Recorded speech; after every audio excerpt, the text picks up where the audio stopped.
For a long period of time, I wanted to connect with Orissa because Orissa exactly stands, the gateway of Southeast Asia, and Orissa needs to invoke the spirit of Kalinga in Southeast.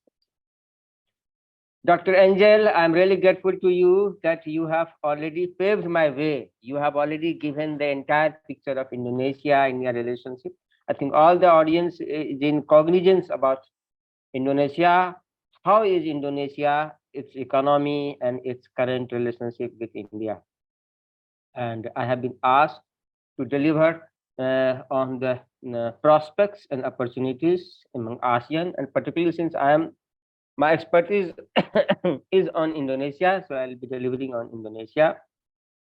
ASEAN, as such, and you might be knowing that she has already explained that Indonesia has been founding member of ASEAN. At that time, it was only 6 members. Now it is full-fledged 10 members.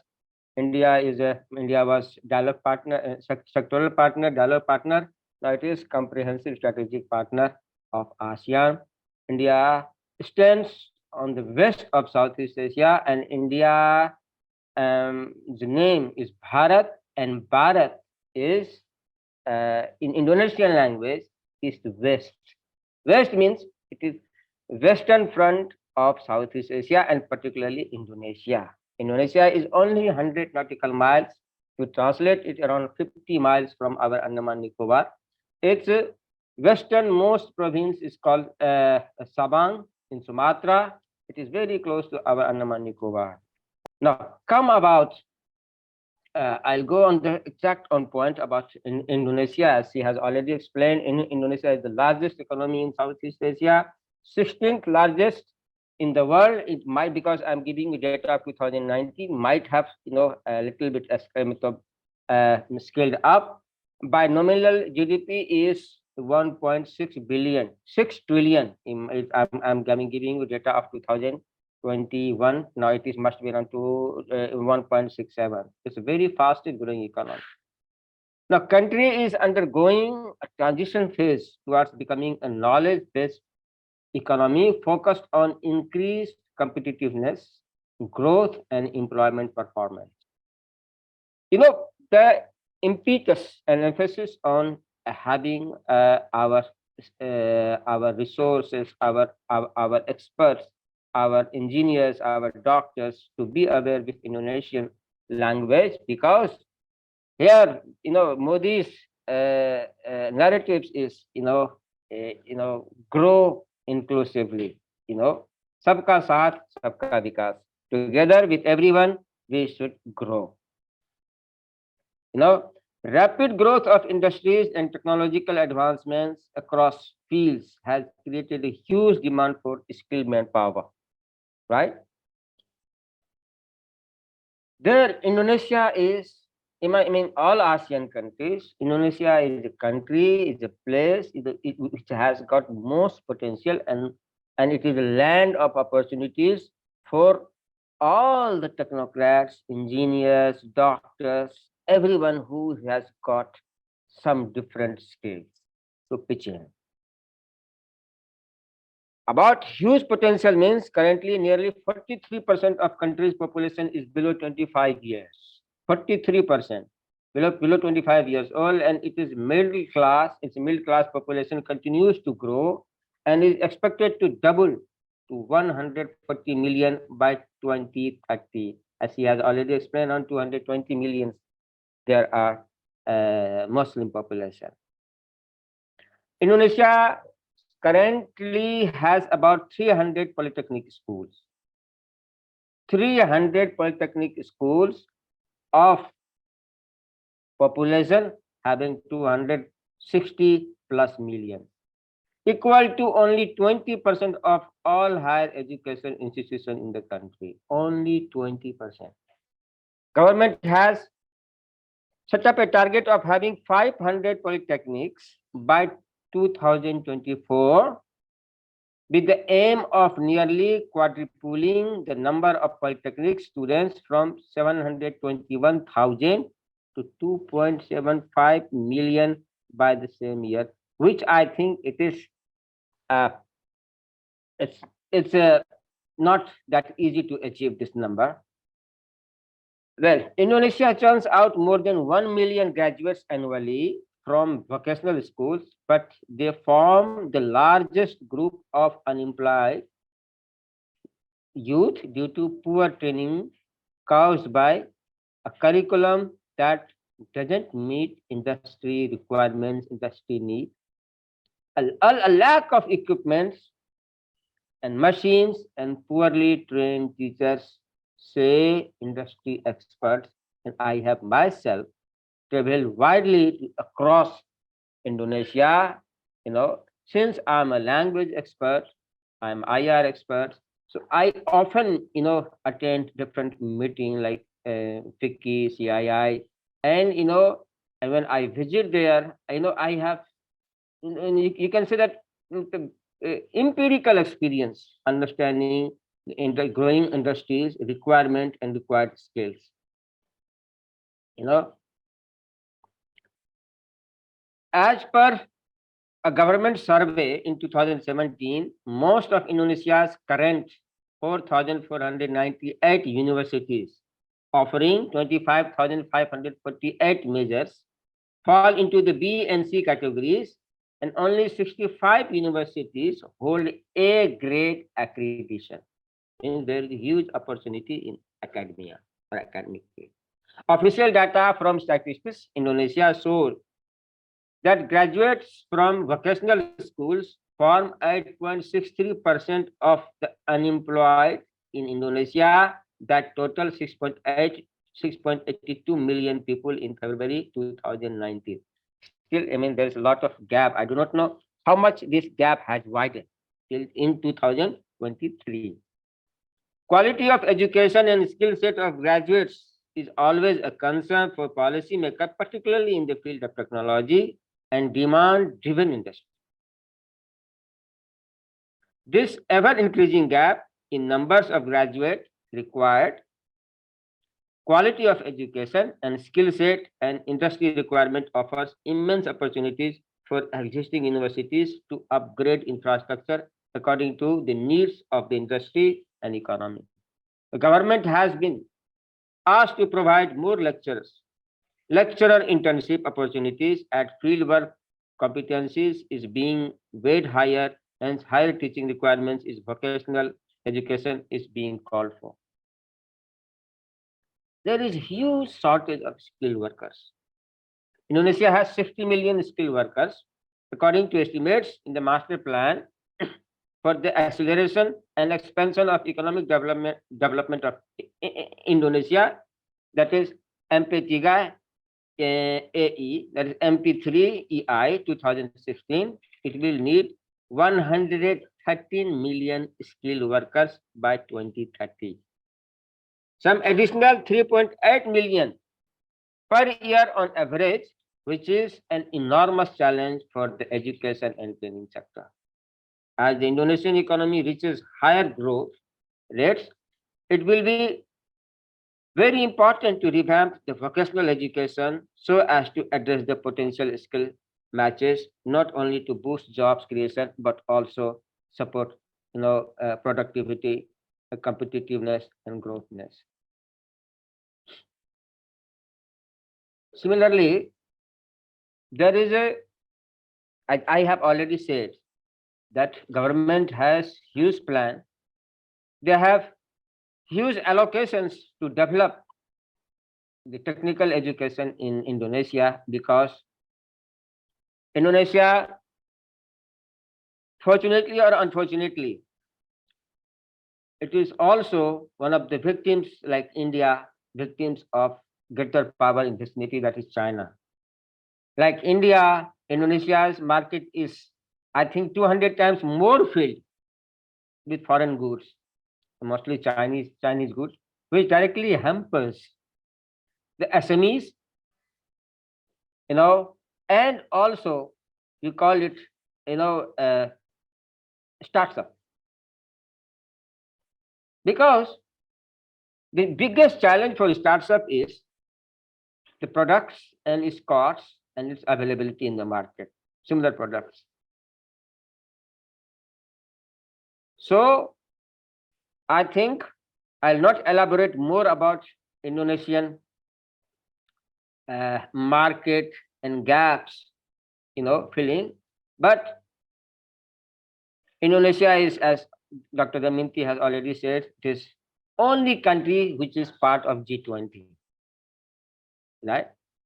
India has taken over the leadership this year, and next year Brazil would be. So we make a troika of these three countries, throws a very big opportunities for us. At the same time, for Indonesian youth, Indonesian uh, uh, unskilled laborers whom we can train. No? So if we produce upper technical experts, IT experts, and different experts, which we also require in the healthcare, in the common services, IT, we have, huge market, huge potential area that is Indonesia. Now, for example, our investment in Indonesia in the fields of mine, locomotive, we have copper, coal. India imports 70% of its consuming coals, power coal, 70%. I'm not saying that 1250. 70% of power coal means our electricity major thrust comes from Indonesia. Now you can imagine how much we are, we have, absorbed Indonesian market. Though we have a huge gap in our bilateral trade, you know, huge trade deficit, and that is because we import 70% of our power coal from Indonesia. But this also gives us opportunities, to understand why Indonesian industries is not setting up its base in in India. I have personally met, few industrialists from Odisha. They are filthy rich. I mean, they are based in. They are all like kind of Misra, Dasa, and something pandas and other things. They are all settled in starting from they are in starting from Myanmar, Cambodia, Vietnam, and Thailand, Singapore, Malaysia, and Indonesia and Philippines. So I think it's a great opportunity for kids also, to liaison with Indonesian government. I mean, since India has already opened its educational opportunity to foreign university, so similarly, Indonesian government should also open a window for us, and this should be one of the institutions from India which opens its branch in Jakarta or any part of Indonesia in different places, because opportunities is huge, and Indonesian government, I think, today or tomorrow, they must collaborate in inculcating skilled laborers within the country.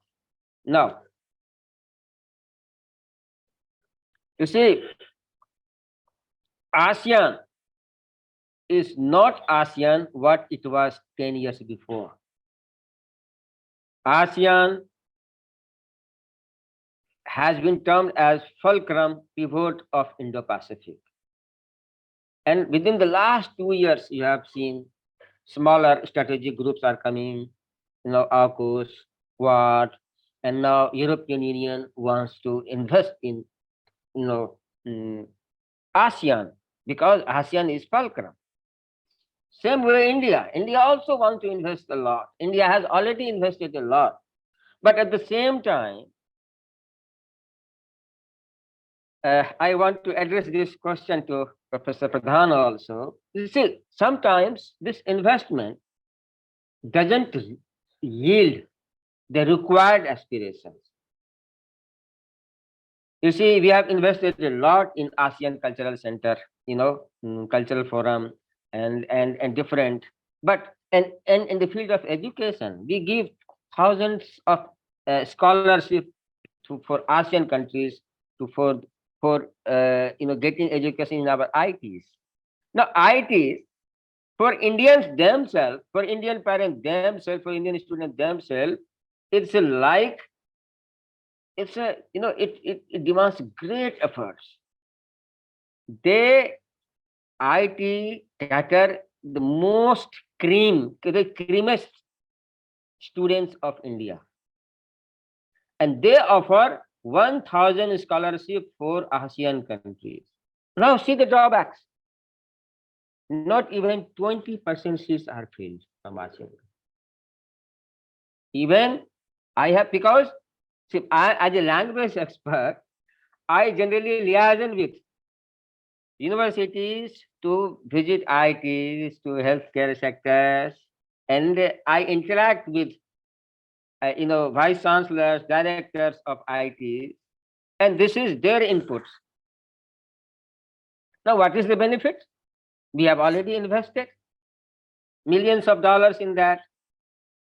So here is that we have to understand ASEAN's dynamics, ASEAN's, everything should be research-based efforts, and the opportunities is very high for us,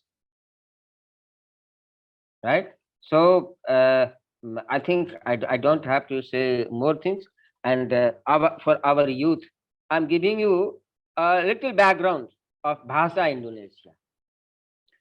I have been trying for the last 8-10 years to open more languages of Southeast Asia in JNU and other part. It is very difficult, but since I joined, because I have also my background of corporate sector. Before I joined JNU in 2012, I was working with JP Morgan Bank, I mean, the second largest bank of America. The moment I joined, I connected hundreds of corporate sectors in India, and I asked them if they have any opportunities for Indonesian language experts. They can hire directly from our university.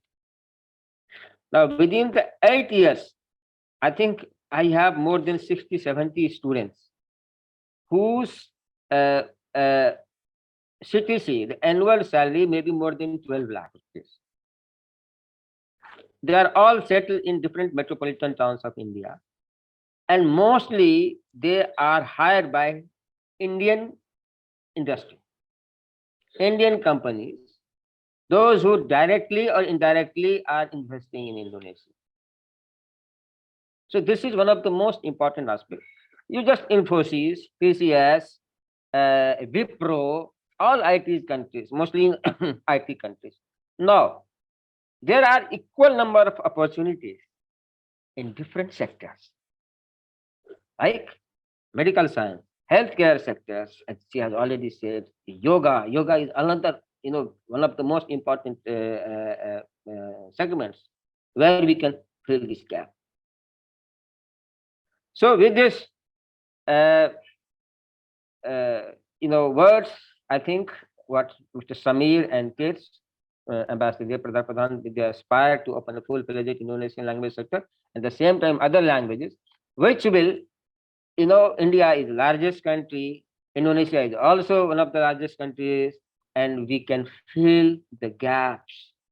Our skill, what we acquire for a long period of time, it will have another talent, another skill associated with. Means the potentiality of prospects will double to 100 times. Thank you so much.